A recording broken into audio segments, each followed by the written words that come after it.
না, এটা কোনোভাবেই হতে পারে না। আমাদের সিস্টেমের কাজ বন্ধ হয়ে যাচ্ছে কেন? এটা কোনোভাবেই পসিবল না। আমাদের সিকিউরিটি সিস্টেম এমন সমস্যা কখনো দেখা দেয় নাই। শিহাব খুব চিন্তায় পড়ে গেল। শিহাব কম্পিউটারে কাজ করছিল, হঠাৎ করে কাজ করা বন্ধ করে দিয়েছে। কি মনে হচ্ছে শিহাব একা শুধু কম্পিউটারে বসে আছে? না, শিহাবের আশেপাশে আরো 50 জন মতো কম্পিউটার নিয়ে দেশের ওয়েবসাইট নিরাপত্তা দিতে ব্যস্ত। ইউআইডি আন্ডারগ্রাউন্ড ইনভেস্টিগেশন ডিপার্টমেন্ট দেশের একমাত্র সংস্থা যাকে সরকার গোপনে পরিচালনা করে আসছে। দেশের যত রকম নিরাপত্তা আছে সবকিছু এই সংস্থার মাধ্যমে পরিচালিত হচ্ছে। সেখানে একটা কম্পিউটার কাজ করা বন্ধ করে দিলে সেটা স্বাভাবিক কোনো বিষয় নয়। শিহাব দ্রুত হাসান সাহেবের কেবিনে চলে যায়।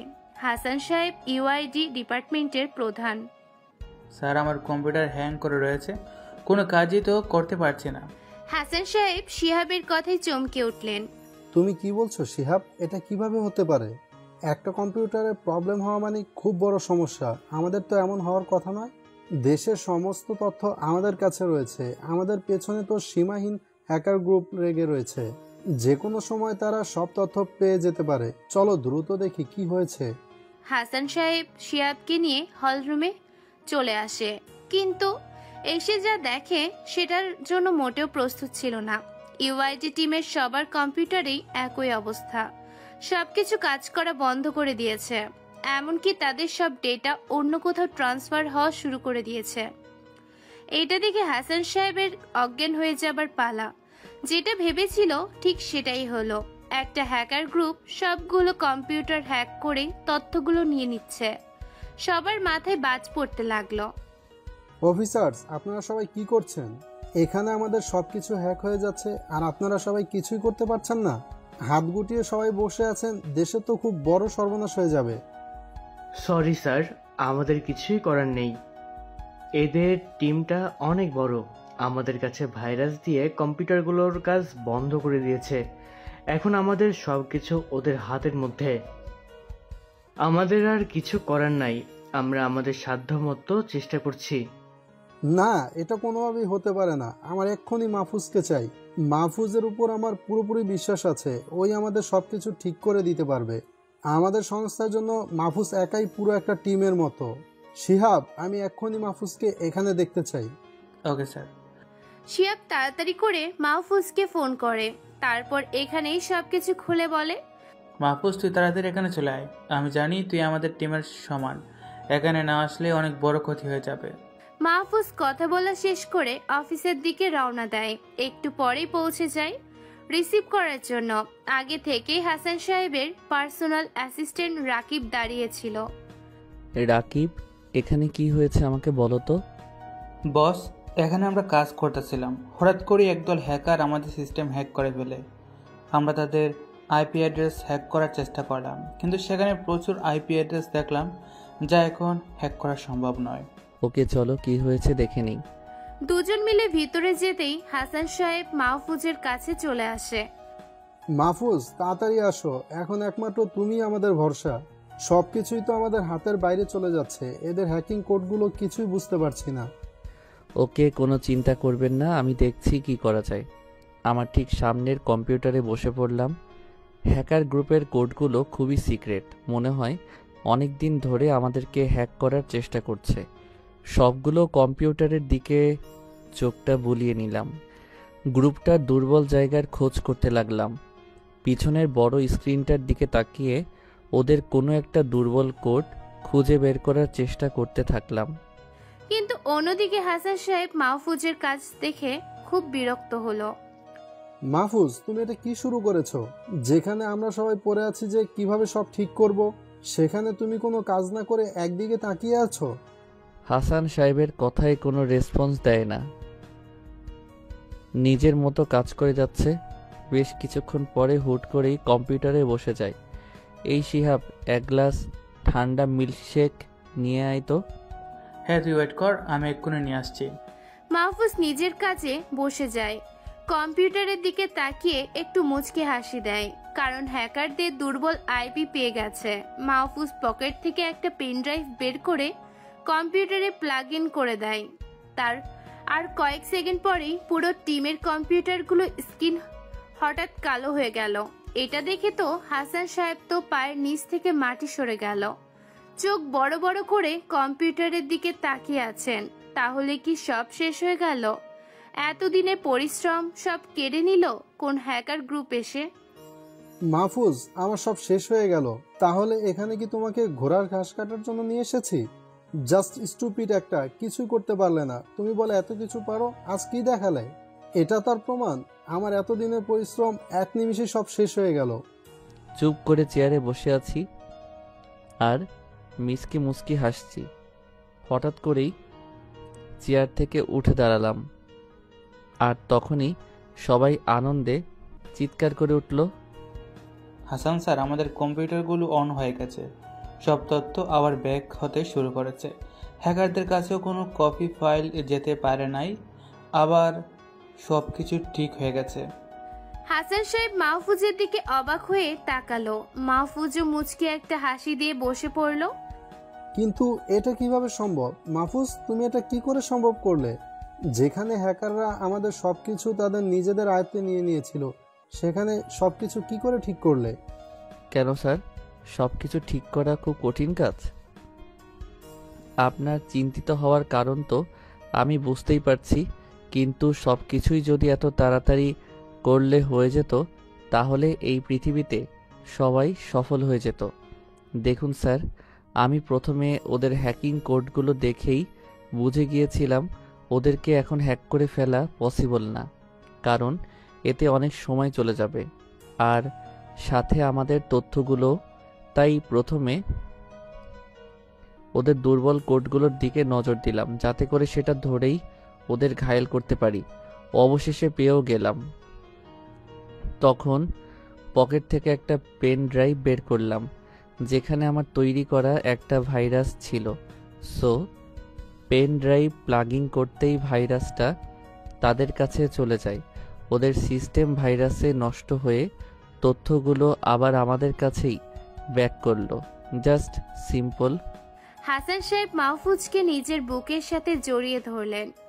মাহফুজ, তুমি আমাকে মাফ করে দাও। তোমাকে তখন অনেক খারাপ কথা বলেছি।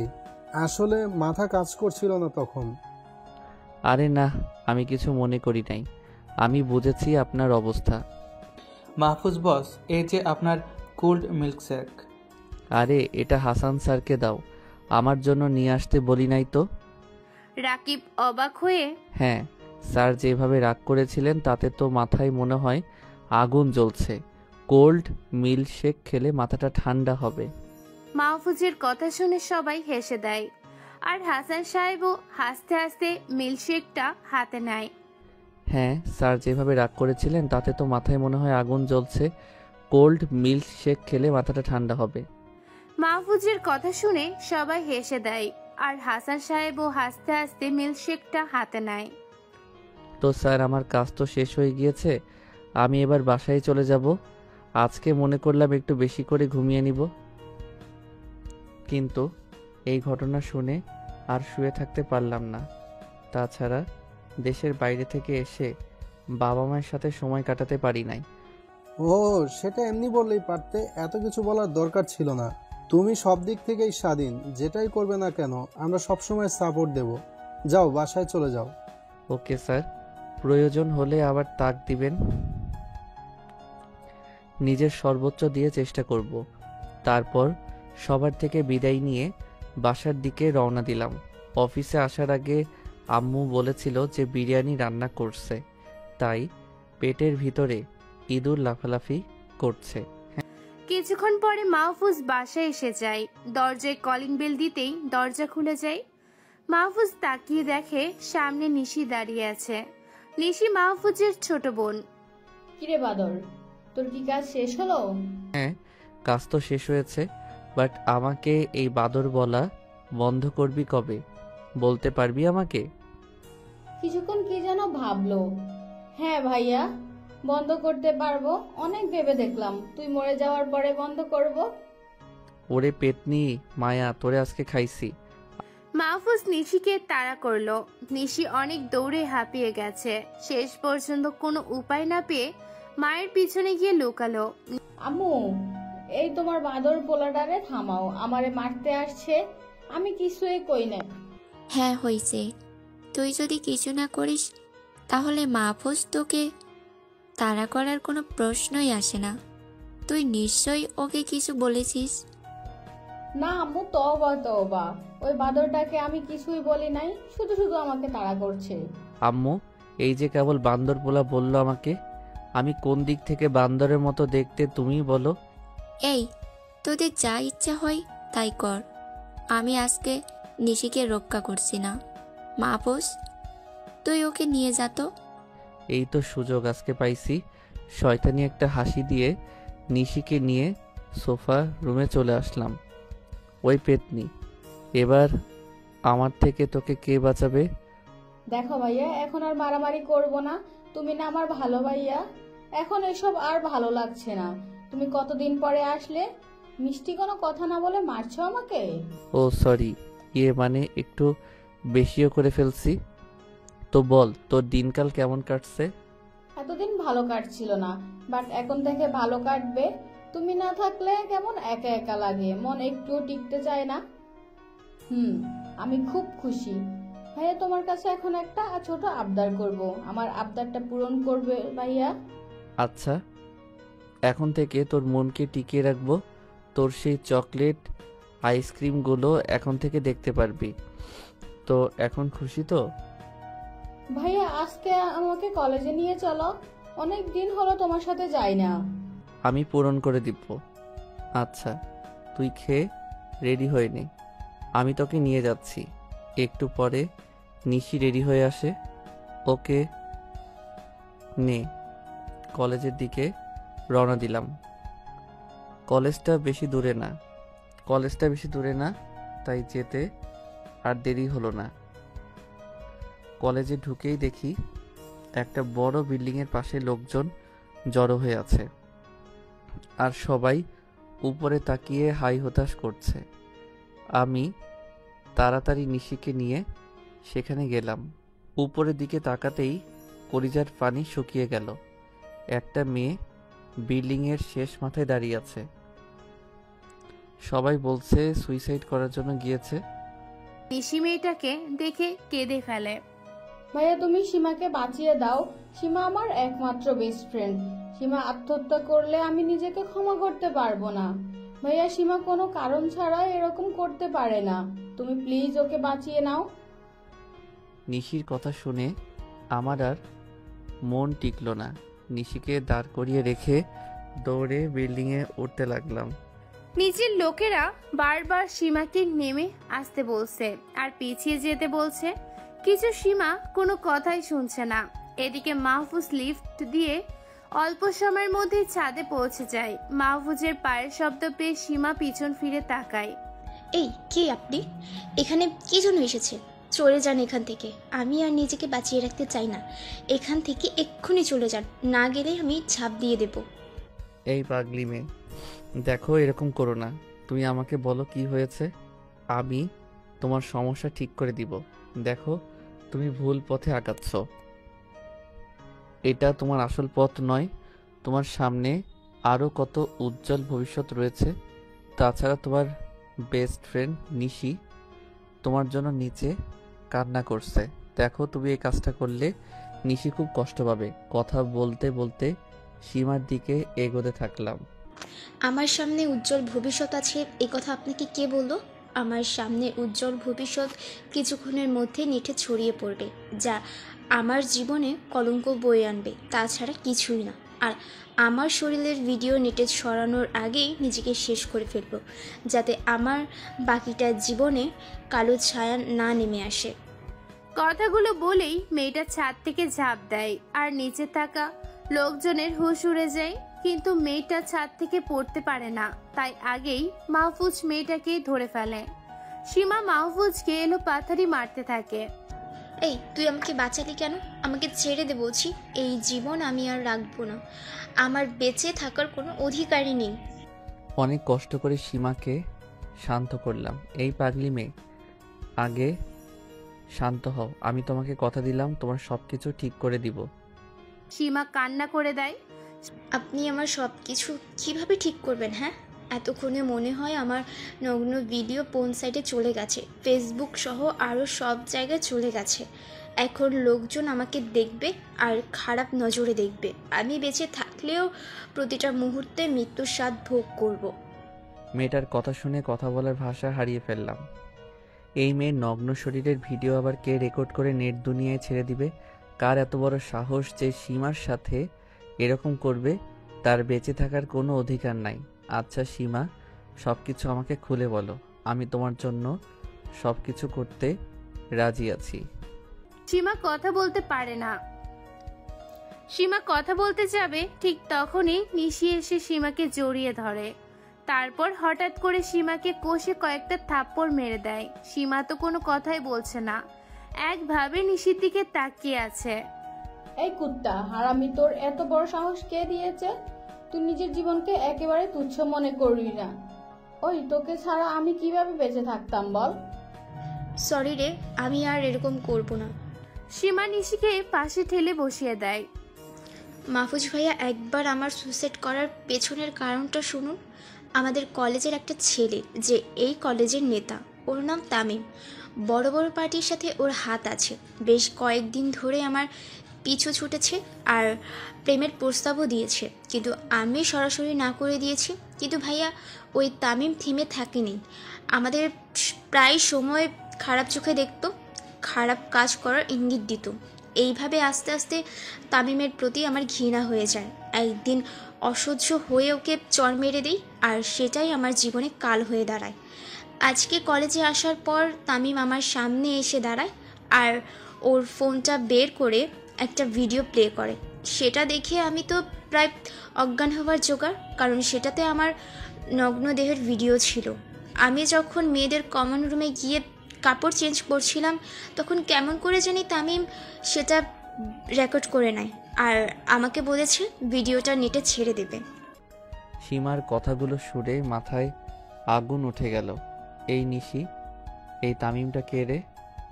আমাকে এক্ষুনি দেখা। নিশি মাহফুজের দিকে তাকিয়ে ভয় পেয়ে যায়, কারণ মাহফুজের চোখ মুখ লাল হয়ে গেছে, টকপকে হয়ে গেছে। নিশি ভয়ে ভয়ে বলল, চলো ভাইয়া, তোমাকে নিয়ে যাচ্ছি। নিশি মাহফুজকে নিয়ে কলেজের ক্যাম্পাসে যায়, কিন্তু তামিমকে কোথাও দেখতে পায় না। শুধু তামিমের দলের কয়েকটা ছেলে দাঁড়িয়ে আছে। নিশি ওদেরকে দেখিয়ে দেয়। মাহফুজ দৌড়ে গিয়ে একটা ছেলের কলার চেপে ধরে। এই তামিমের চামচা, বল তামিম কোথায়? আরে তুই কে, আর আমাকে এভাবে ধরলি কেন? তুই কিন্তু জানিস না যে আমি কে। ছেলেটাকে কয়েক তরফা মায়ের বসিয়ে দিলাম, সাথে সাথে নাক ফেটে রক্ত পড়তে লাগলো। এই তামিমের চামচা, তাড়াতাড়ি বল তামিম কোথায়, না হলে এখানেই পুঁতে রেখে দিব। মাহফুজের কথা শুনে বাকিরা মারতে চলে আসে, কিন্তু মাহফুজ সবাইকে মেরে মাটিতে শুয়ে দেয়। তারপর আবার ছেলেটার কলার ধরে। এই কাহিনী দেখে কলেজের সবাই চারপাশে জড়ো হয়ে গেছে আর মাহফুজকে সাপোর্ট করছে। এই চামচা, তামিম কোথায় তাই বল।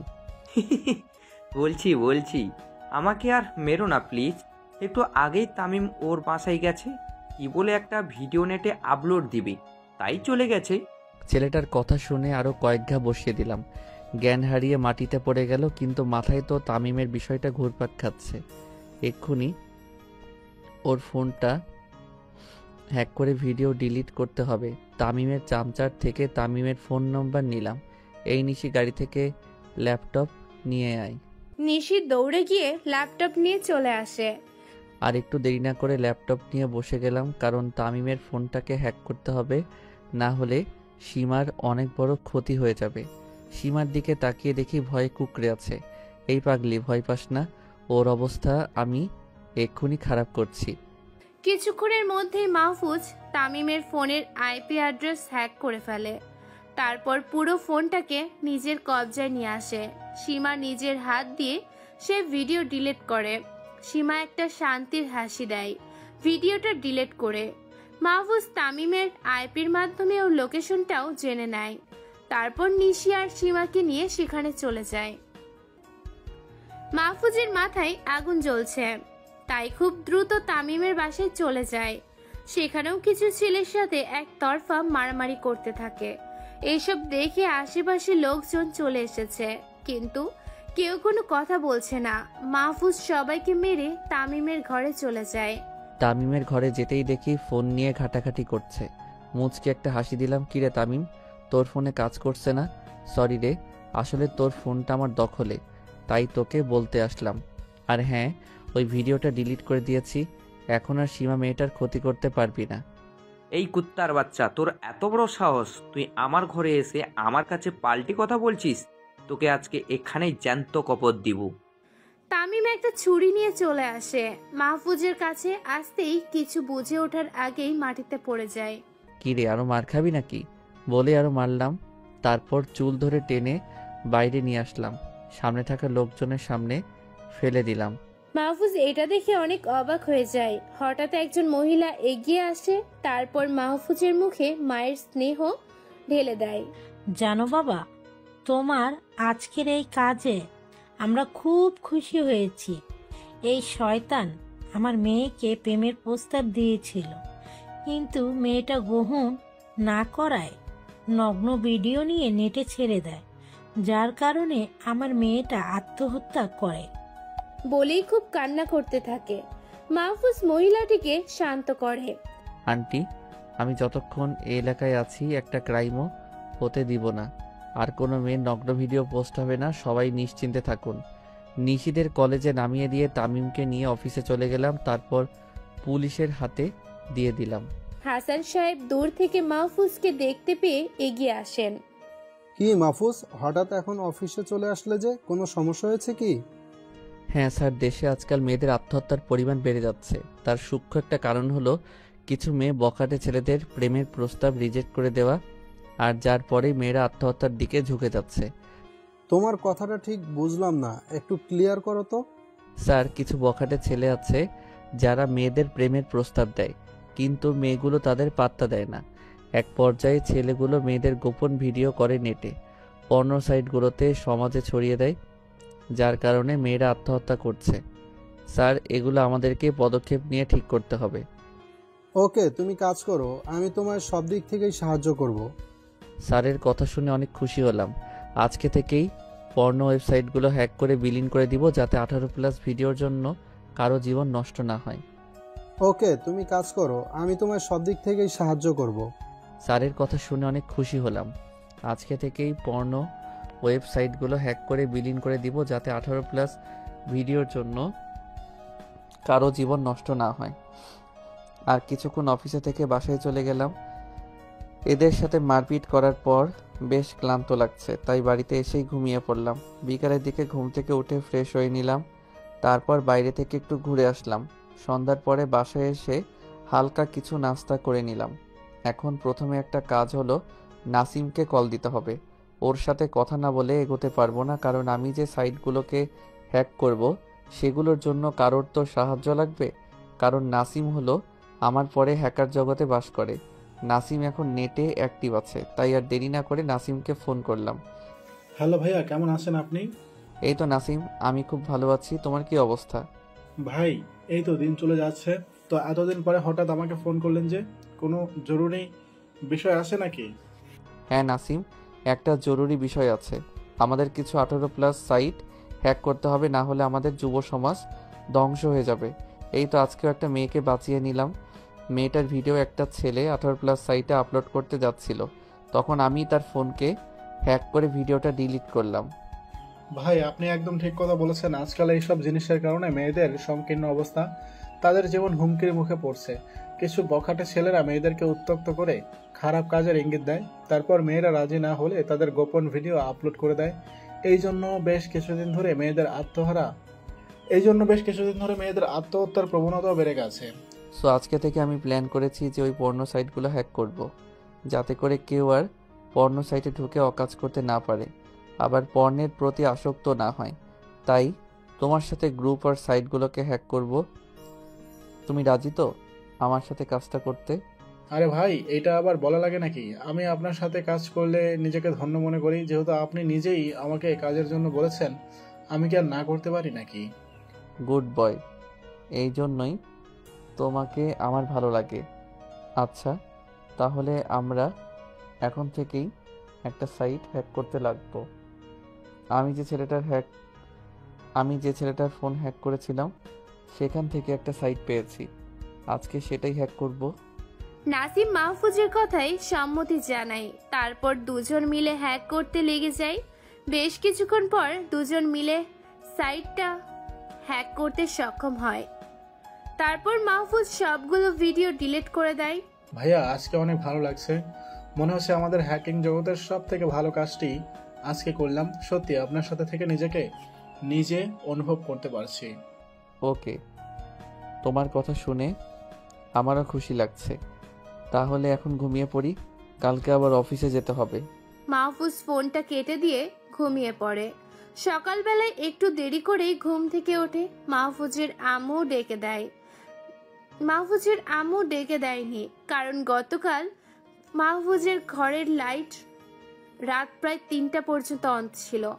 মাহফুজের আম্মু বুঝে গিয়েছিল যে কোনো কাজে নিশ্চয়ই ভেঙে যায়। আলতো করে তাকিয়ে দেখে সূর্যের আলো মুখে এসে পড়ছে।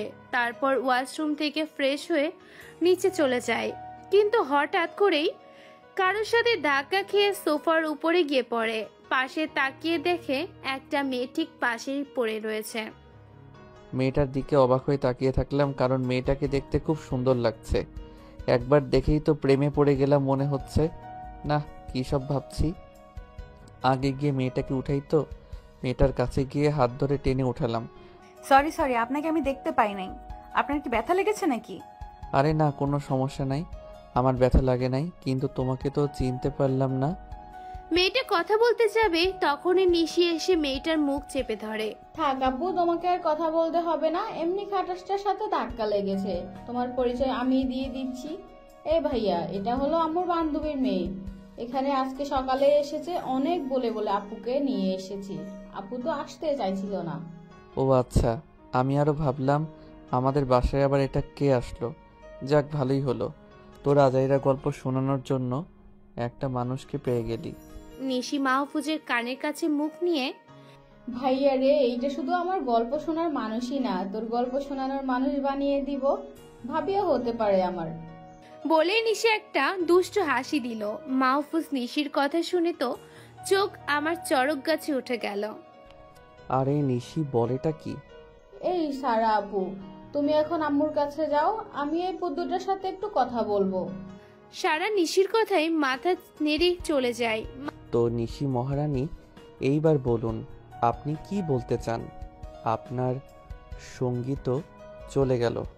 হ্যাঁ রে বাবা, বলার জন্যই তো আপুকে পাঠিয়ে দিলাম। এখন সোফায় বস, তারপর বলছি। মাহফুজ নিয়ে সোফায় বসে যায়। শুন ভাইয়া, এইটা হলো আমার বান্ধবীর মেয়ে। কেবল অনার্স 3য় বর্ষে পড়ে। দেখতে একদম পরীর মতো। আমার ভাইটার সাথে ভালোই মানাবে।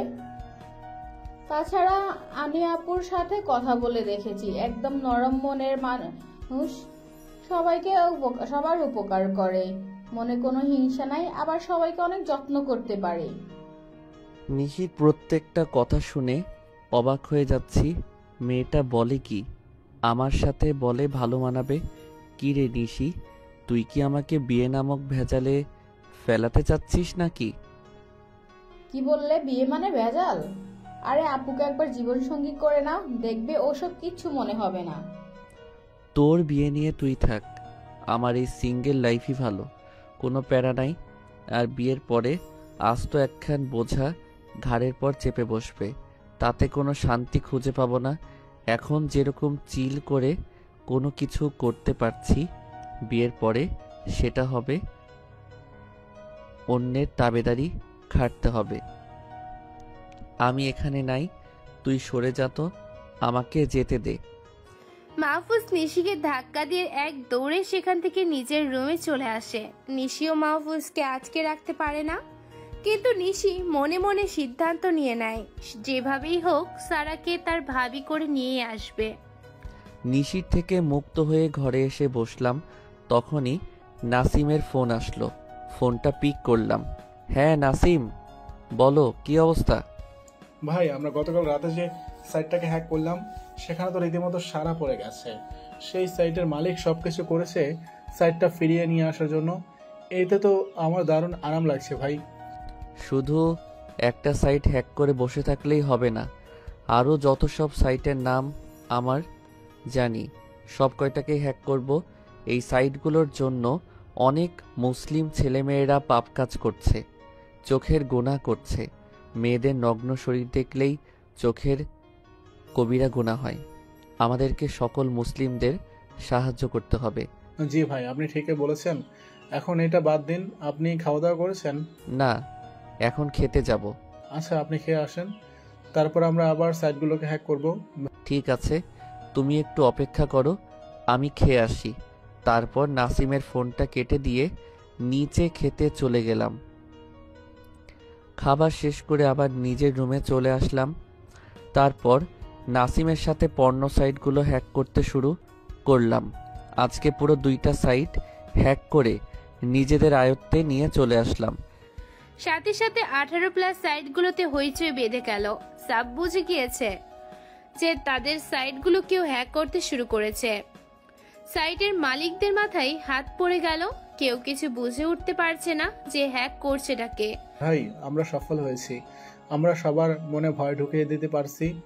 এবার মনে হয় আমাদের দেশের মৃত্যুর সংখ্যা কমে যাবে আর সবাই এই পাপ কাজ থেকে ফিরে আসতে পারবে।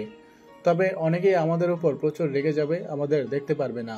সেটাতে আমাদের কিছু আসে যায় না, আমরা ভালো কাজ করছি, এটাই আমাদের লক্ষ্য। So go forward. নাসিমের সাথে কাজগুলো শেষ করে অফিসের দিকে রওনা দিলাম। কিছুক্ষণ পর অফিসে পৌঁছে গেলাম। সবাই নিজেদের কাজে ব্যস্ত।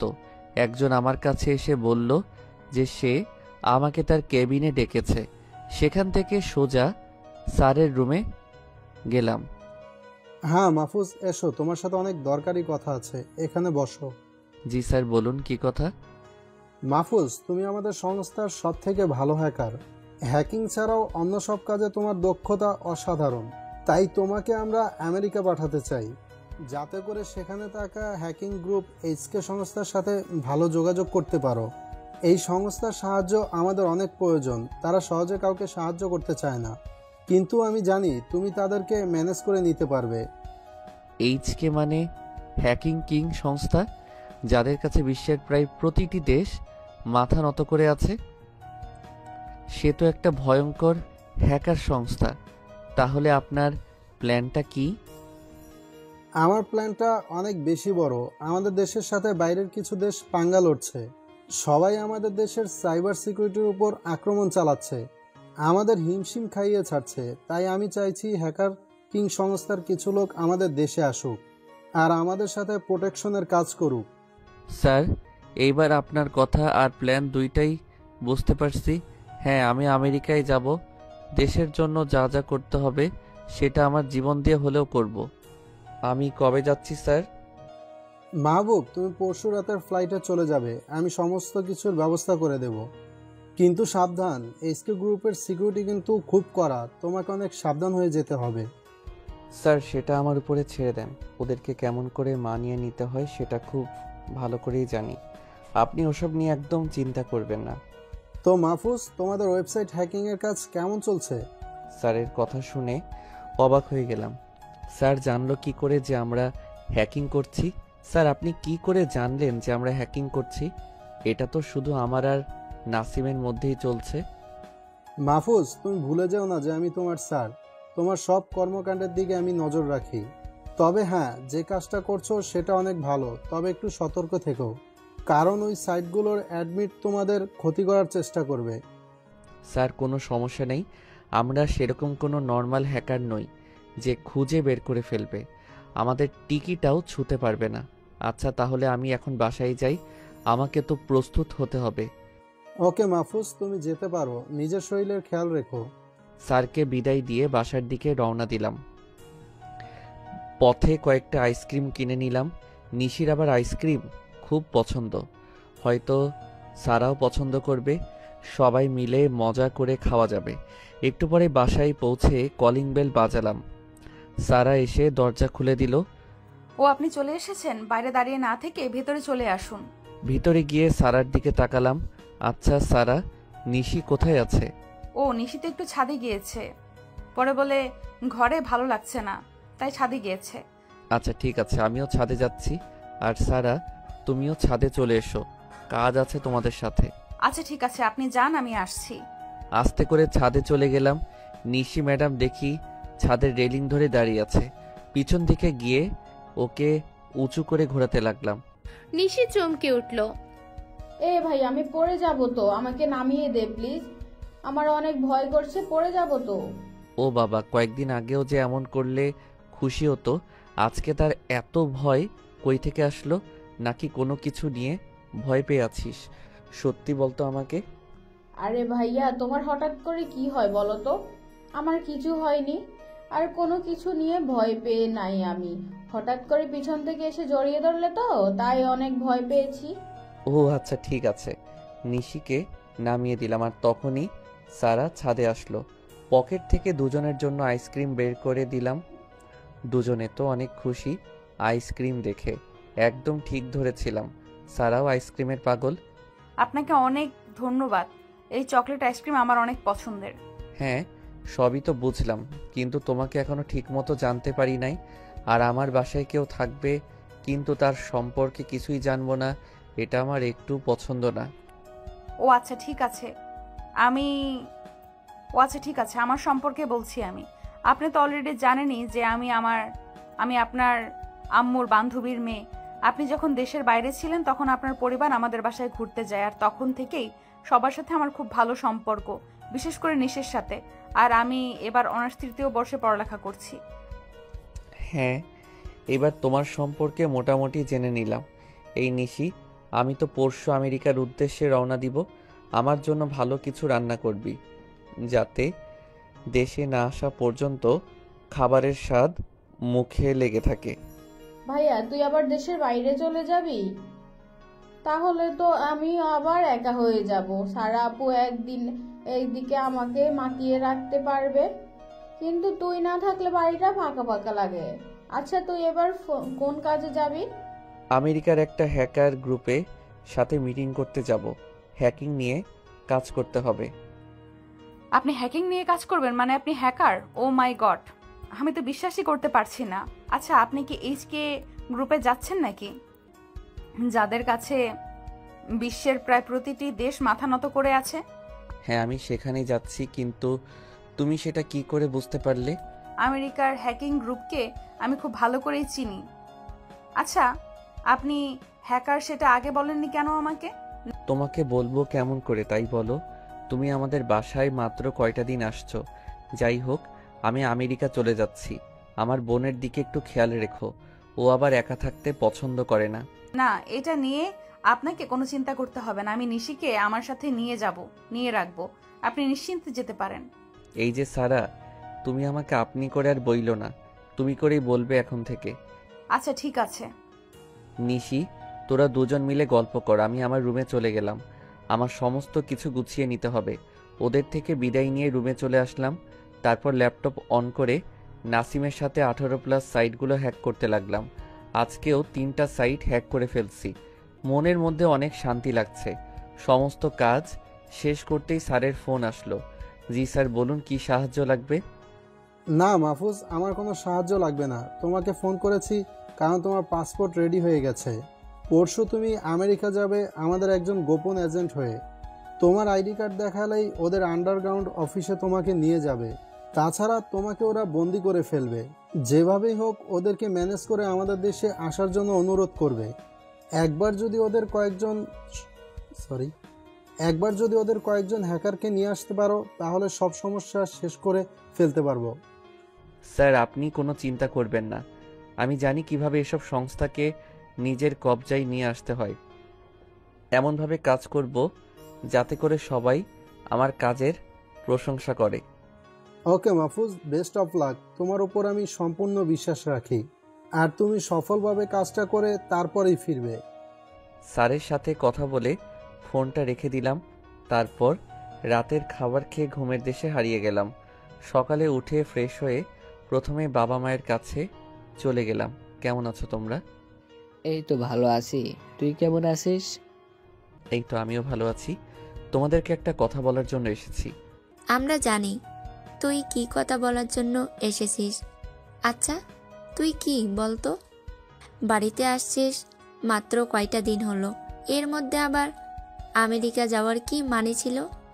আমাদের সাথে কি একটুও ভালো লাগে না সময় কাটাতে? আহা আম্মু, তুমি মন খারাপ করছো কেন? আমি তো আর নিজের জন্য যাচ্ছি না, এটা দেশের প্রতি আমার একটা কর্তব্য। আমি যে কাজ করি সেটা তো তোমরা জানোই, তাহলে আমাকে আটকে রাখবে? দেশটা বিপদে পড়ে যাবে তো। দেশকে রক্ষা করার জন্যই আমি এই রাস্তাটা বেছে নিয়েছি। সেই জন্যই তো আমি সবসময় গর্বিত হই, কিন্তু আমার মনও যে মানে না। যাই হোক, বাবা বল কি খাবি? আমি তোর জন্য সব কিছু রান্না করে দেব। আমি আমার সব পছন্দের জিনিসের নাম বললাম। তারপর সারাদিন নিশি আর সারার সাথে সময় কাটালাম। ওদেরকে নিয়ে কেনাকাটা করতে গেলাম। ওদেরকে খুশি দেখে আমারও খুশি লাগলো।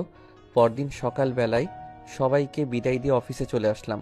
সবাই আমাকে অভিনন্দন জানালো। তারপর হাসান স্যার আমাকে প্রয়োজনীয় সব কিছু দিয়ে ঠিক করে দিল। তারপর বিমানে গিয়ে উঠলাম। দীর্ঘ কয়েক ঘন্টা পর আমেরিকায় গিয়ে পৌঁছালাম। তারপর বিমান থেকে নেমে রেস্ট হাউসে চলে আসলাম। আমাকে রিসিভ করার জন্য আগে থেকে একজন লোককে রাখা হয়েছিল, কিন্তু রেস্ট হাউস থেকে বের হতেই বাঁধল বিপত্তি। আমাকে দুজন পুলিশ আটকে দিল। হ্যাঁ man, show me your passport please. পুলিশের কথা শুনে অবাক হয়ে গেলাম। আরে পাগল হয়ে গেল নাকি? পাসপোর্ট ছাড়া কি কেউ বিমানে আসতে পারে নাকি? পুলিশের কথা শুনে রাগ হয়ে গেল, তবুও শান্তভাবে জিজ্ঞাসা করে বসলাম, excuse me, why do you want to see my passport? Do you think that I am a criminal and I don't have any passport? ক্ষমা করবেন আমাকে, আপনি কেন আমার পাসপোর্টটা দেখতে চাচ্ছেন? আপনি কি মনে করেন যে আমি একজন ক্রিমিনাল এবং আমার কাছে কোনো পাসপোর্ট নাই? You are going to wrong, I just went to see your passport. তুমি ভুল করছো, আমি শুধু তোমার পাসপোর্টটা দেখতে চেয়েছি। বলেই পুলিশটা মাহফুজের কাঁধে ঝুলানো ব্যাগে হাত দিতে গেল। পুলিশের সাহস দেখে আমি অবাক হয়ে গেলাম। হুট করে একজন যাত্রীর ব্যাগে হাত ঢুকানো কোনো পুলিশের রুলসের মধ্যে নাই। আমি খপ করে পুলিশের হাত ধরে ফেললাম। সাথে সাথে আশেপাশের সবাই আমাদের দিকে তাকালো। বুঝতে পারলাম আর বেশিক্ষণ এখানে থাকলে বিপদ হতে পারে, তাই পুলিশের কানের কাছে গিয়ে বললাম আমাকে তাদের চেকপোস্টে নিয়ে গিয়ে চেক করতে। পুলিশটি তাই করল, আমাকে তাদের সাথে চেকপোস্টে নিয়ে গেল। আমাকে যে ছেলেটা রিসিভ করতে এসেছিল সে বেশ ভয় পেয়ে গেল। আমি তাকে সান্ত্বনা দিলাম, hey boy, don't be worry, everything will be okay, but you have to wait some time and just see. ছেলেটা মাহফুজের কথায় সান্ত্বনা পেয়ে চুপ হয়ে গেল। তারপর পুলিশের সাথে চেকপোস্টে চলে গেল। একটা বিষয় আমি খুব ভালো করেই রিয়েলাইজ করেছিলাম, সেটা হলো আমার বস অনেক সাধারণ ড্রেস পরিয়ে দিয়ে আমাকে এখানে পাঠিয়েছে। পুলিশ মেবি এটা দেখেই আমাকে সন্দেহ করেছে। তাদের চেকপোস্টে যাওয়ার পর পুলিশের হেডকে খবর দিল। 2 মিনিটের মধ্যে হেড আমার সামনে চলে আসলো। আমি মুচকি হেসে আমার পকেট থেকে আমার আইডি কার্ডটা বের করে দিলাম। হেড এটা দেখেই চোখ বড় বড় করে ফেললো। I am really sorry man, you have a genius person. তারপর হেড আমার সম্পর্কে সব কিছু খুলে বলল। কি ভাবছেন আমার সম্পর্কে সব কিছুই বলে দিয়েছে? আরে না, তারা তো জানেই না যে আমি কোথায় কোন কাজের জন্য যাচ্ছি। শুধু আমি একজন হ্যাকার আর একটা গুরুত্বপূর্ণ প্রজেক্ট নিয়ে এসেছি, শুধু সেটাই বলেছে। তারপর সবাই আমার কাছে ক্ষমা চাইল আর আমার জন্য স্পেশালভাবে যাওয়ার ব্যবস্থা করে দিল। ওদের থেকে বের হয়ে আমার খুব ভালো লাগছে। একটু পরেই এইচকে হ্যাকার গ্রুপের অফিসে পৌঁছে গেলাম, কিন্তু বাইরে থেকে কোনো সাজসজ্জাই দেখতে পেলাম না। সাধারণ মানুষ এটাকে সাধারণ অফিস ভাববে বাইরে থেকে দেখলে, কিন্তু এর মূল কাজ চলে আন্ডারগ্রাউন্ডে। আমি ছেলেটার সাথে ভিতরে চলে গেলাম, কিন্তু সিকিউরিটি গার্ড থামিয়ে দিল। কিন্তু ছেলেটা কিছু ইশারা দিতেই গার্ড ছেড়ে দিল। তারপর আমাকে নিয়ে তাদের মূল কার্যালয়ে চলে গেল। সেখানে যেতেই অবাক হয়ে গেলাম। এত বড় প্রজেক্ট চোখের সামনে আসতেই শরীরে একটা ঝটকা খেলাম। তারপর আমার আইডি কার্ড দেখে সবাই বুঝে গেল আর আমাকে অতিথি হিসেবে আপ্যায়ন করলো। তাদের সাথে বেশ কিছুক্ষণ থাকার পরে হাসান সাহেবের দেওয়া একটা চিঠি দিলাম তাদের কাছে। তখনই সবাই আমাদের উদ্দেশ্য বুঝলো। অফিসার কিছুক্ষণ চুপ করে থাকলেন কথাটা শুনে, তারপর যা বললেন সেটা শুনে চোখ কপালে উঠে গেল। এই প্রতিষ্ঠানের সাথে এটা হলে বাকিগুলো কি করবে? শুনুন মাহফুজ সাহেব, আমাদের এই প্রতিষ্ঠানটি সরকারের একটি গোপনীয় সংস্থা হিসেবে কাজ করে। আর হ্যাঁ, বিশ্বের কাছে এটিকে সর্বোচ্চকে ভয়ঙ্কর হিসেবে গড়ে তুলেছি। আমরা কাউকে ভয় পাই না, কিন্তু আমাদেরকেও দেখলাম একটা হ্যাকার ভয় পায় না। যেখানে আমার সংস্থা সব থেকে ভয়ঙ্কর হ্যাকাররা কাজ করেছে, সেখানে তাদেরকে বুড়ি আঙুল দেখিয়ে আরেকটা হ্যাকার আমাদের ডেটা চুরি করে নিচ্ছে। এই জন্য একটু সমস্যায় আছি, বেশ চিন্তিত আছি। অফিসারের কথা শুনে থমকে গেলাম। স্যার, আপনাদের মতো সংস্থার ডেটা চুরি করছে, তাহলে আমাদের মতো ছোট সংস্থারা বাঁচবে কি করে? আরে চিন্তা করো না, হ্যাকার আমার মেন সার্ভারে প্রবেশ করতে পারে না। বেশ কিছু ছোটো ছোটো ডেটা চুরি করেছে, যেটা কোনো ব্যাপার না। কিন্তু আমাদের ভয় হচ্ছে যদি সেটা মেন ফাইলে ঢুকে যায়। তোমার সম্পর্কে তোমার বস আমাকে বলেছিল, তোমার উপরে সম্পূর্ণ ভরসা হয়ে গেছে আমার। তুমি একটু চেষ্টা করে দেখো যে হ্যাকারটাকে আটকাতে পারো কিনা, তাহলে তোমার জন্য সরকারের কাছে আবেদন করতে পারবো। এখন গিয়ে রেস্ট নাও, আর কিছু প্রয়োজন হলেই জানাবে। ওকে স্যার, আপনি যেমন বলবেন। তারপর একজন স্টাফ আমাকে ভিআইপি একটা রুমে নিয়ে গেল। সেখানে সব কিছুরই ব্যবস্থা ছিল। আমি ভেবেছিলাম যে একটা ল্যাপটপের কথা বলবো, কিন্তু সেটার আর প্রয়োজন হলো না, কারণ ল্যাপটপ আর কম্পিউটার দুইটাই ছিল। ফ্রেশ হয়ে এসে কিছু খেয়ে নিলাম, তারপর বাড়িতে ফোন করলাম। নিশি অনলাইনেই বসেছিল, ফোন করার সাথে সাথে রিসিভ করলো। কি রে পাগলি, কেমন আছিস? এই তো ভাইয়া, তোমায় ছাড়া যেমন থাকি আর কি। এই পাগলি, মন খারাপ করছিস কেন? আমি আর অল্প কয়েকদিনের মধ্যেই ফিরে আসব, তুই কোনো চিন্তা করিস না। আর মন খারাপ তো করবিই না। তুই মন খারাপ করে থাকলে এখানে আমার কাজে মন বসবে না। তোর সাথে তো সারা আছে, ওর সাথে সময় কাটিয়ে নে। হ্যাঁ ভাইয়া, ভালো। সারা আপু একদম আমার মনের মতো, আমার সাথে বন্ধুর মতো চলাফেরা করে, আমার কখনো মন খারাপ হতে দেয় না। ভালো একজনকে কাছে পেয়েছি, তবে লাইফ টাইমের জন্য বানাতে পারলে ভালো হতো। কি ভাইয়া, রাজি তো? ওই নিশি, আবারও এই শুরু করলি? এখন কাছে থাকলে তোর ওই বাহারি চুলটা ঘুটে দিতাম।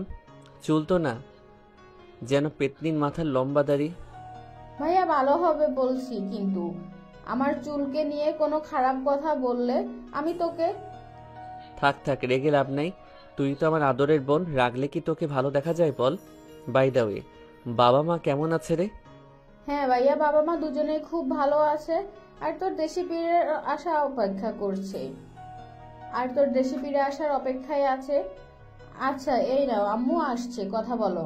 তারপর আম্মুর সাথে কথা বলে মন শান্ত হলো। বাবা এবং সারা এর সাথেও কথা বললাম। সবার সাথে কথা বলা শেষ করে ঘুমিয়ে পড়লাম। বিকেল বেলায় একজন স্টাফ এসে আমাকে ডেকে নিয়ে গেল। অফিসার আমার দিকে এগিয়ে আসলেন। হ্যালো মাহফুজ, আশা করি আমাদের আপন তোমার কাছে ভালো লেগেছে। তোমার সব কিছুর খবর আমি নিয়েছি। তোমার দক্ষতা শুনে আমার দেশের প্রধানমন্ত্রী খুশি হয়েছেন। সে তোমাকে একটা অফার করেছে, সেটা করতে পারলে এখন থেকে হ্যাকার নিয়ে যেতে পারবে। জি স্যার, আমি সব রকমের অফারে রাজি আছি। আমাকে শুধু বলেন কি করতে হবে। তুমি আমাদের কয়েকজন অভিজ্ঞ হ্যাকারদের সাথে মিলে এই অচেনা হ্যাকারটাকে শেষ করবে। ওর আইপি অ্যাড্রেস নষ্ট করে দিয়ে লোকেশন ট্র্যাক করবে, আর সেই সরকারের হাতে ধরিয়ে দেওয়ার জন্য পিছন থেকে আমরা কাজ করব। জি স্যার, এটাতে আমি রাজি আছি। আমার টিমকে আমার কাছে দিয়ে দিন, আর কাজটি আমি এখনই শুরু করব। একটি রুম রেডি করেন আমার জন্য, আমি সেখানেই কাজ করব। অফিসার অল্প সময়ের মধ্যেই একটি রুম রেডি করে দেয় আর এইচকে গ্রুপের সব থেকে ভয়ঙ্কর কয়েকজন হ্যাকারকে দিয়ে দেয়। ওদেরকে পেয়ে বেশ খুশি হলাম, কারণ সবাই আমার সাথে ভালোভাবে মিশতে পেরেছে। আর দেরি না করে সবার সাথে আমার মেইন কাজে বসে গেলাম। আমরা কাজ শুরু করতেই হ্যাকারটা দেখলাম আমাদের কাজে বাধা দিতে আসছে, কিন্তু বেচারা তো আর জানে না যে আজকেই তার শেষ দিন। আমার টিমের সাথে ফুল স্পিডে লেগে গেলাম। 15 মিনিটের মধ্যে হ্যাকারকে নিজেদের আয়ত্তে নিয়ে চলে আসলাম। তারপর ওর আইপি অ্যাড্রেস দিয়ে ও লোকেশন ট্র্যাক করে অফিসারদেরকে জানিয়ে দিলাম। তারপর ওর কম্পিউটার স্ক্রিনে ইয়োর টাইম ইজ ওভার লিখে দিলাম। আমার টিম মেম্বার ওর পুরো সার্ভার নষ্ট করে দিল। এখন আমার থেকে আর বেশি খুশি কেউ হবে না, কারণ এই প্রথম বাংলাদেশের জন্য এত বড় একটা সংস্থার পক্ষ হতে হ্যাকার নিয়ে যাচ্ছি। সাথে সাথে ফোন করে হাসান সাহেবকে কথাটা জানিয়ে দিলাম। স্যার তো কথাটা শুনে খুব খুশি হলো। মাহফুজ, তোমাকে যে আমি কি বলে ধন্যবাদ দেব সেটা জানি না, তবে আমাদের দেশের সরকারের পক্ষ থেকে তোমার জন্য পুরস্কার ব্যবস্থা করে দেব। স্যারের সাথে কথা বলা শেষ করে অফিসের সাথে দেখা করলাম। সবাই আমার প্রশংসা করে যাচ্ছে। একটা মডেল হয়ে গেলাম এই সংস্থার কাছে। আমার দেশের ফেরার ফ্লাইট আগামীকাল ঠিক করে ফেললাম। পরিবারের কাউকে জানালাম না যে আমি দেশে আসছি, কারণ সবাইকে বড় একটা সারপ্রাইজ দিব। মাহফুজ সাহেব, আপনি সত্যি আমাদের অনেক বড় একটা উপকার করলেন। আপনার কথা আমরা কখনোই বলতে পারবো না। স্যার, এমন করে বলবেন না। আপনারা আমার শিক্ষক। আপনাদের এই সামান্য বড় কাজটুকু করে দিতে পেরেছি, সেটাই আমার জন্য অনেক। আচ্ছা চলেন, আপনাকে এয়ারপোর্ট পর্যন্ত দিয়ে আসি।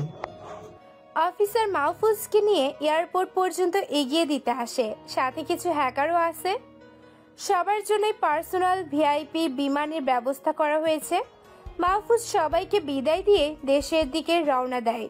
নিজের মনে যেন অন্যরকম একটা ফিল হচ্ছে। বাকি হ্যাকারগুলোও বেশ খুশি, কারণ তারা বেশ কয়েকবার বাংলাদেশের নাম শুনেছে, কিন্তু যাওয়ার সুযোগ হয়নি। এই সুযোগ পেয়ে তারা অনেক খুশি। বেশ কয়েক ঘন্টার সফরের পর অবশেষে বিমানটি এসে বাংলাদেশ এয়ারপোর্টে ল্যান্ড করে। হাসান সাহেব আগে থেকেই তার টিম নিয়ে দাঁড়িয়েছিল। মাহফুজ আসতেই তাকে জড়িয়ে ধরল। মাহফুজ, তোমাকে যে কি বলে ধন্যবাদ দেব তার ভাষা আমার নাই। এই পর্যন্ত কোনো দেশই তাদের জন্য এর কাছ থেকে হ্যাকার নিয়ে আসতে পারে নাই, কিন্তু তুমি একমাত্র ব্যক্তি যে এদেরকে আমাদের দেশে নিয়ে আসতে পেরেছো। স্যার, আমি এখন অফিসে যেতে পারবো না, কারণ বাবা মা আর বোনটা আমার জন্য অপেক্ষা করছে। আমি পরে আপনার সাথে গিয়ে দেখা করব। ওকে, নো প্রবলেম। তোমার যেটা ভালো মনে হয় সেটাই করো। মাহফুজকে বিদায় দিয়ে বাকিদের নিয়ে অফিসে চলে যায়। সেখান থেকে সোজা বাসার দিকে রওনা দিলাম। নিশি আর সারার জন্য বেশি করে চকলেট নিয়ে নিলাম। তারপর অল্প কিছুক্ষণের মধ্যেই বাসায় পৌঁছালাম। নিশি আমাকে দেখেই দৌড়ে এসে জড়িয়ে ধরলো। আরে ভাইয়া, তুই এত তাড়াতাড়ি চলে আসবি, আমাকে আগে বলবি না? আমি তো মনে করেছিলাম আরো কয়েকদিন পরে আসবি। আজকে আমি সব থেকে বেশি খুশি। তোদেরকে সারপ্রাইজ দেওয়ার জন্যই কিছু না বলে চলে আসলাম। তারপর পকেট থেকে সব চকলেট বের করে দিয়ে দিলাম। নে, এগুলো ধর, তুই আর তোর সারা আপু মিলে খাবি। আরে নিশি মাহফুজের মুখ থেকে সারার কথা শুনে মুচকি একটা হাসি দেয়। কি ভাইয়া, হঠাৎ করে সারাপুর জন্য চকলেট নিয়ে আসলি? ব্যাপারটা কি? কোনো ব্যাপারই না। আগের দিন বাসায় চকলেট নিয়ে আসছিলাম, দেখলাম তোর মতো সারাও চকলেট খুব ভালোবাসে, তাই তো ওর জন্য কিনে নিয়ে আসলাম। তবে তুই যেটাই বলিস ভাইয়া, সারা আপু কিন্তু তোকে বেশ পছন্দ করে। তুই যাওয়ার পর থেকে অনেকবার তোর সম্পর্কে জানতে চেয়েছে। আমিও খোলাখুলি সব ডিটেলসে বলে দিয়েছি। হ্যাঁ, খুব ভালো করছস। নিশির পিছন থেকে বাবা মা আমাকে দেখেই চলে আসে। আম্মু মাহফুজকে জড়িয়ে ধরে। আরে বাবা, তুই আমাদেরকে না বলে আজকেই চলে আসলি যে? বলেই কান্না করে দেয়। জানিস তোর জন্য আমার মনটা কত খারাপ ছিল। এবার আমাদের কাছে অনেক দিন পর্যন্ত থাকবি। তোকে বিয়ে না দেওয়া পর্যন্ত দেশের বাইরে যেতে দেব না। আমি তোর জন্য ভালো একটা মেয়েও ঠিক করে রেখেছি। হ্যাঁ, কি বলো আম্মু? আমাকে না জানিয়ে বিয়ের জন্য মেয়ে ঠিক করে রেখেছো? না। কেন রে, আমরা কি ভুল কোনো কাজ করছি নাকি? না আব্বু, ভুল কাজ তো করো নাই, বাট আমার কি বিয়ে করার বয়স হয়েছে নাকি? নিশি এই কথা শুনে ধপ করে মাহফুজের কান টেনে ধরে। এই রামছাগল, কি বললি তুই? তোর বিয়ের বয়স হয় নাই? আবার কথাটা বলে দেখ তো। এই আম্মু, ওকে আমার কান ছেড়ে দিতে বলো। আমার ব্যথা লাগছে তো। হাত দিয়ে কান ছাড়াতে গেলাম, কিন্তু তখনই বাবা মায়ের পিছনে চোখ পড়লো। আর কোনো এক নেশা যেন আমাকে আঁকড়ে ধরলো, কারণ সারা একটা আকাশি রঙের শাড়ি পরে এসেছে। ওকে দেখেই তো আমার অজ্ঞান হবার পালা। মেয়েটা এমনিতেই দেখতে পরীর মতো, তারপর আবার আকাশি রঙের শাড়ি পরেছে, একদম জান্নাতি হুরের বর্ণনার মতো লাগছে। নিশি মাহফুজের এই বিষয়টা খেয়াল করে, তাই কান ছেড়ে দিয়ে সারার দিকে তাকায়। নিশিও অবাক হয়ে যায়, কারণ সেই একই রকম এরকম লোকে মাহফুজের সামনে সারাকে আসতে বলেছিল, কিন্তু নিশি নিজেও জানতো না সারা এইরকম অপরূপ লাগবে। মাহফুজকে কয়েকবার ধাক্কা দেয়, কিন্তু মাহফুজ এক নাগারে সারার দিকে তাকিয়ে আছে। তখনই সারা বিষয়টা খেয়াল করে, লজ্জায় লাল হয়ে যায়। নিশিও পরিস্থিতি শান্ত করতে একটু জোরে কাশি দেয়। এতে মাহফুজ হঠাৎ করে চমকে ওঠে, যেটা দেখে হঠাৎ করে সবাই হেসে দেয়। মাহফুজও বেশ লজ্জা পায়। নিশি মাহফুজের কানের কাছে এসে ফিসফিস করে বলে, ভাইয়া সারা বুকে আমরা ভাবি বানাবো, এটাই সবার ভেবে রেখে রাখছি। নিশির কথা শুনে লজ্জায় নিজের রুমে চলে গেলাম। এখন সবার সামনে যেতে বেশ লজ্জা লাগছে। কি করে বসলাম এইটা? যাক, এটা কোনো ব্যাপার না। তারপর ফ্রেশ হয়ে একটা ঘুম দিলাম। এদিকে হাসান সাহেব হ্যাকারদের নিয়ে একটা টিম গঠন করে। ইতিমধ্যে সবাই নিজের কাজ শুরু করে দিয়েছে। বাংলাদেশের সার্ভারে হার্ড একটা কোডিং দেয়াল তৈরি করছে, যেটার কোড ভেঙে বড় বড় সব হ্যাকাররাও হাঁপিয়ে যাবে, কিন্তু হ্যাক করতে পারবে না। এই টিমের মেইন বস বানিয়ে দেয় মাহফুজকে। যত হ্যাকার গ্রুপ হাসান সাহেবদের ইউআইডি গ্রুপের শত্রু ছিল, তাদের সবাইকে আস্তে আস্তে শেষ করে দিচ্ছে। ইতিমধ্যে পুরো দেশে এটা ভাইরাল হয়ে গেছে। ইউআইডি সংস্থার নাম সবার মুখে মুখে। মাহফুজকে হাসান সাহেব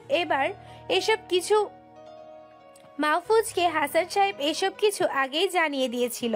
ঘুম থেকে উঠে দেখি ল্যাপটপে নোটিফিকেশন আসছে। সেটা চেক করতেই তো চোখ কপালে। নাসিমকে হাসান সাহেব আমাদের মেইন টিমে নিয়ে নিয়েছে। মাহফুজ ভাইয়া, আমি বিশ্বাস করতে পারছি না যে তোমার সংস্থায় আমাকে নিয়ে নিবে। সত্যি হাসান স্যার খুব ভালো একটা মানুষ। তোকে নিয়েছে দেখে আমিও অনেক খুশি রে। আসলে হাসান সাহেব যোগ্যতা দেখে নাই। মনে করিস না যে আমার সাথে কাজ করিস বলে নিয়েছে। হাসান সাহেব একদিন তোর ব্যাপারে আমাকে জিজ্ঞাসা করেছিল, তারপর থেকে মনে হয় তোর উপরে নজর রেখেছে। তোর কাজ দেখে খুশি হয়ে তোকে সংস্থায় নিয়েছে। আমার জন্য দোয়া করবেন ভাই। আমি আপনাদের সব ধরনের সহযোগিতা করতে চাই। আর আপনাকে কংগ্রাচুলেশন এইচকে সংস্থার থেকে হ্যাকার নিয়ে আসার জন্য। সত্যি দেশের জন্য অনেক বড় একটা কাজ করলেন। ওভাবে বলিস না রে ভাই, এ তো আমার দায়িত্বের মধ্যে পড়ে। আচ্ছা, তুই আগামীকাল অফিসে চলে আয়, একসাথে কথা বলবো। নাসিমের সাথে কথা বলা শেষ করলাম, তারপর ফ্রেশ হয়ে নিচে চলে গেলাম। রাত অনেক খুশির মধ্যে দিয়ে চলে গেল। সকালে ঘুম থেকে উঠে ফ্রেশ হয়ে নিলাম। তখনই আমার রুমে সারা চলে আসলো, হাতে ভাতের প্লেট। এই যে আপনার জন্য খাবার নিয়ে আসলাম, আপনি তো অফিসের জন্য দেরি করে ফেলছেন। হঠাৎ করে আজকে খাবার নিয়ে চলে আসলে যে, ব্যাপারটা কি বলো তো? সারা একটু লজ্জা নিয়ে, ব্যাপার আবার কি হবে? প্রত্যেকদিন আপনাকে দেখি যে সময়ের মধ্যে অফিসে চলে যান, কিন্তু আজকে যাচ্ছেন না, তাই খাবার নিয়ে চলে আসলাম। যাক, ভালোই হলো, আমাকে আর নিচে যাওয়া লাগলো না। এবার খাবারগুলো দাও তো আমাকে। সারা মাহফুজকে খাবারগুলো দিয়ে চলে গেল। মাহফুজ আর কি না ভেবে খাবার শেষ করে অফিসে চলে গেল। হাসান সাহেব মাহফুজকে দেখে অনেক খুশি হলেন। মাহফুজ, তোমাকে স্বাগতম। তুমি অফিসে আসলে মনে হয় যে আজকের দিনটা আমার অনেক ভালো কাটবে। ধন্যবাদ স্যার, কিন্তু স্যার আপনি নাসিমকে আমাদের গ্রুপে নিয়েছেন শুনে অনেক ভালো লাগলো। সত্যি স্যার, নাসিমের মতো এমন ছেলে পাওয়া যায় না। হ্যাঁ, সেজন্যই ওর সমস্ত কিছু খোঁজ নিলাম, আর খুব ভালো খবর পেলাম নাসিমের ব্যাপারে। তাই ওকে আমাদের কাছে নিয়ে নিলাম। আর হ্যাঁ, তোমার সাথে কাজ করার জন্য ওকে তোমার সহকারী হিসাবে রেখেছি। স্যার, সেটা তো খুব ভালো কথা। আচ্ছা, নাসিম আসলে আমার রুমে চলে যেতে বলবেন, আমি আমাদের অতিথিদের সাথে দেখা করে আসি। ঠিক আছে, যাও। নাসিমকে বলা আছে তোমার কাছে যাওয়ার জন্য। বাকি হ্যাকারদের কাছে চলে গেলাম। ওদের সাথে হালকা কিছু নাস্তা করার জন্য রিকোয়েস্ট করলো। কিছুক্ষণ গল্প করার পর ওদের সাথে বেশ ভালো বন্ধুত্ব হয়ে গেল। একটু পরেই নাসিম আমাদের সাথে এসে যোগ দিল। সবাইকে আমাদের প্ল্যানের কাজ সুন্দরভাবে বুঝিয়ে দিলাম। তারপর সবাই নিজেদের কাজে লেগে পড়ল। নাসিম তো প্রায় সব সময় আমার কাজে হেল্প করছে। কাজ শেষ করে বাসায় চলে আসলাম। তখনই বাবা মা তাদের রুমে যেতে বলল। তখনই তাদের সাথে কথা বলতে চলে গেলাম। আয় বাবা, আমাদের কাছে এসে বস। আচ্ছা, বসছি। কি হয়েছে বলো? কিছু হয় নাই, তোর বিয়ে দিব তাই আর কি। দূর চাই, তুই চুপ কর তো একটু। আচ্ছা মাহফুজ, তুই তো এখন বিয়ে করার মতো উপযুক্ত হয়েছিস। তোকে একটা ভালো মেয়ের হাতে তুলে দিতে পারলেই আমাদের শান্তি। তুই কি এখন বিয়ে করতে রাজি? তোমাদের খুশির জন্য আমি সব কিছু করতে রাজি আছি। সেটা অনেক ভালো কথা। আচ্ছা, এখন বল তো, সারা মেয়েটাকে তোর কেমন লাগে? কেমন আবার লাগবে? মেয়েটা তো অনেক ভালো, নম্র ভদ্র একটা মেয়ে, অনেক ভালো লাগে। আমি ভেবেছি সারা মেয়েটার সাথেই তোকে বিয়ে দেব। সারার আম্মু আমার বেস্ট ফ্রেন্ড ছিল, তাই দুই পরিবারের সম্পর্ক আরও ভালো করার জন্য আমি এই সিদ্ধান্ত নিয়েছি। সারাকেও ব্যাপারটা বলেছি, মেয়েটা রাজি আছে। কিন্তু তোর কি সিদ্ধান্ত বল? হ্যাঁ আম্মু, মেয়েটাকে আমারও অনেক পছন্দ। আমি এই বিয়েতে রাজি আছি। আচ্ছা, আমি একটু সারার সাথে গিয়ে কথা বলে আসি। তারপর সোজা সারার কাছে চলে গেলাম। এই মেয়ে, তুমি আমাকে পছন্দ করো? হ্যাঁ, অনেক আগে থেকেই পছন্দ করি। আমাকে বিয়ে করতে রাজি আছো? সারা লজ্জা মাখা মুখ নিয়ে হ্যাঁ, আমি রাজি আছি বলেই মাহফুজকে জড়িয়ে ধরলো। এই যে আপনারা এখানে কি করছেন এখনো? আগামী সপ্তাহে ওদের বিয়ে, সবাই দাওয়াত খেতে চলে আসবেন। আল্লাহ হাফেজ।